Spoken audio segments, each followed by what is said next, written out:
Good morning. Uh, First of all, I want to say welcome to another school year. And to those of you that are returning, we just want to take this opportunity on behalf of the board to say thank you for an awesome year last year. We want you to know that your hard work, your dedication, all the things that you did not go unnoticed, nor did it go unappreciated. And if I may, for all the new teachers, would you please stand? Is there? Let's give them a round of applause. We know that you had to be the cream of the crop to be selected from all the applicants. And we ask that you'll just come in and join and enhance what we already have here at Bullard ISD. Another thing we as a board want to take time to thank you for, as you noticed the last couple of years, the state budget has really been tough on all schools in Texas. And we've asked for, in your budgets, to make some difficult and tough adjustments. And each campus and their principals have made those adjustments. And I'm proud on behalf of the board to tell you that you are in a district that is financially sound. And I think you deserve a round of applause for that. Now, there will be a lot of challenges you'll have during the year. Mr. Bryant may have some today. If not today, I'm sure during the year he'll offer you a lot of challenges. Your campus leaders, your principals, I'm sure they will have a lot of challenges for you. Many of you will and have already challenged yourself. And if that's not enough, I'm sure the students will bring their own set of challenges. And normally I'm not one to give challenges, but I'm going to make an exception this year. But before I get into my challenge, I want to share with you an experience that I had the opportunity to have last year at the middle school. In January, I received a call from Coach John Dixon asking me to come and help with the new mentoring program that he and Miss Allen, I think is the school counselor there, was trying to start. And I really thought I didn't have time. It would be time consuming.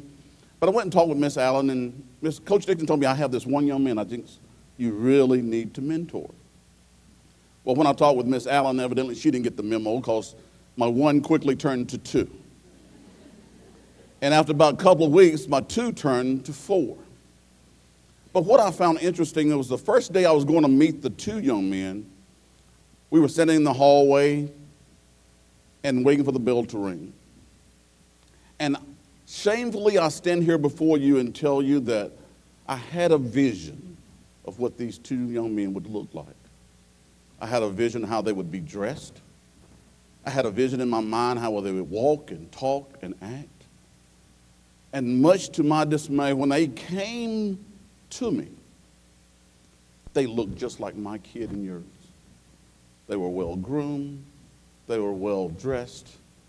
They looked just like any other kid.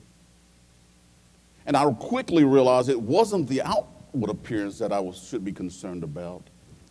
There was something going on the inside. But as I met with these four young men, and I would like to share, if you don't allow me, just a little bit of their life, so maybe you'll better understand my challenge. My first young man, and all of them you'll find out has a common denominator. It's a lack of a father figure in their lives. My first young man, his father was in prison, and his father passed away while in prison. Now that's tough enough to deal with any age, but especially at age 12. He lived with his grandmother during the school week, and on weekends sometimes he went home to his mother. And while he was staying with his grandmother, he had an uncle that was verbally abusive. And I, on one occasion, had the misfortune of seeing that. And his problem was the only opportunity he had to get attention was in the classroom. He was disruptive. He would just do things to disrupt the class. My second young man, he too had a father that was in prison. And the biggest memory he has of his father was the day that he did not show up for his 6th birthday party. And for 6 years, he has carried that with him. He told me, I don't know whether to love my father or to hate him. He writes me and he asked me to come visit him, and I hadn't decided what I want to do. At age 12. Not only that, he had a grandmother that he dearly loved. And his grandmother passed away last year. And he told me there are times I just want to talk about her and her death, but I have nobody to talk to. So therefore, sometimes I just lash out at people. Then my third young man, I used to say he loved to fight until I got to know him. He didn't love to fight. He just thought he had to fight. He had a younger brother that, an older brother never was around much, but he had a younger brother and he had a mother that he loved. And he felt that it was his job at age 12 to protect them. And the only way he knew to protect them was to fight. You talked about his little brother, I don't care if you're 5 or 15, be ready for a fight. You talk about his mother, you can be 5 or 35, be ready for a fight. That's all he knew. Then the fourth young man didn't cause a lot of trouble, but he had a lot of trouble going on. At an early age, he was told that his father had passed away. Until recently, he found out that wasn't true. At age 12, these kids are going through a lot of things that I, at whatever age I am, we're not going through. And I wish I could tell you that I set this up to be a success story. I wish I could tell you that these kids were failing and now they're the top of their class. That's not the case. I can tell you that they were failing some classes and all of them passed last year. I wish I could tell you that they used to be troublemakers and get in trouble, but they don't get in trouble anymore. But that's not the case either. For just last year, just before school was out, a couple of them got in trouble again. But I can tell you that they used to get in trouble and didn't care about anything. Then they got in trouble and they would care about what someone thought about them. So we made some progress.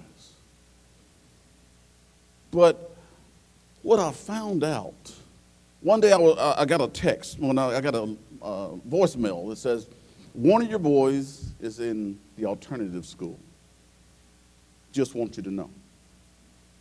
So I went to visit the 3 that wasn't in alternative school, and when I got through with them, I went to visit the one that was in alternative school.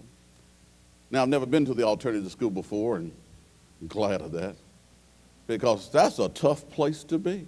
Now, it's needed. I'm not knocking it. It's a tough place to be. You don't get to ride the bus with the other kids. Somebody has to bring you to school, and someone has to pick you up. You don't get to eat with your friends. Everything's a little isolation. And I walked in, and I saw the young man, and he was just as distraught as I'd ever seen him before. And he told me, he said, I just don't like this place. And we discussed why, and he told me, he says, well, beside the other things I just told you about, what caused me to get here? When my mother found out, she began to cry. And she told me, I just don't know what I'm going to do with you. And I just realized that the people I love the most is the one I hurt. And then I knew we were making some progress. But I went home that day, and my wife asked you, normally would ask me, how did it go with your boys today? And I told her, I said, I just figured out something. These boys are just like my grandmother's fried pies. She gave me the same deer in the headlight look that I'm getting from you, and I explained to her, and I'm going to explain it to you. Now, my late grandmother was a good cook, but there were 2 things that she made that I dearly, dearly loved. One was tea cakes, and if you don't know what tea cakes are, I could stand up here all day and explain it to you. You'll never understand. The second was fried pies. Now, she would take some dough, roll it out, and she'd take an empty vegetable can that she got from Brookshire's, and she would dip it in some flour, and she would push it in that dough and turn it a couple times, and she would make a little patty of dough. She'd put it on the counter and take the rolling pin and roll it out to about the size of a small tortilla, and she would put in the fruit. And then she would fold it over and she'd pinch the edges to close it up. Now, she had an old skillet, and if you laid it on a flat surface, it wouldn't sit straight. It would sit sideways. But that's what she had. And she would put the oil, and it wouldn't be distributed evenly, but she would cook those fried pies. And on one end of that fried pie, it would be light golden brown. And as you got to the other end, it would be burnt. But you know, that didn't make a difference to me. Because I knew that once I got that fried pie, that the best part was beneath the crust. And that's the way it is with my boys and every student we have here. Now, you will encounter students of every shape, size, race, creed, color. You'll encounter students from two-parent families to one that's living with a guardian. You will encounter peacemakers and troublemakers. But my challenge to you is to be a crust buster. That you get beneath the crust and give every kid an opportunity to learn. You as an educator have an opportunity that very few people have. And that's the opportunity to touch the lives of our future. You have that more than anyone else. And it's a big responsibility.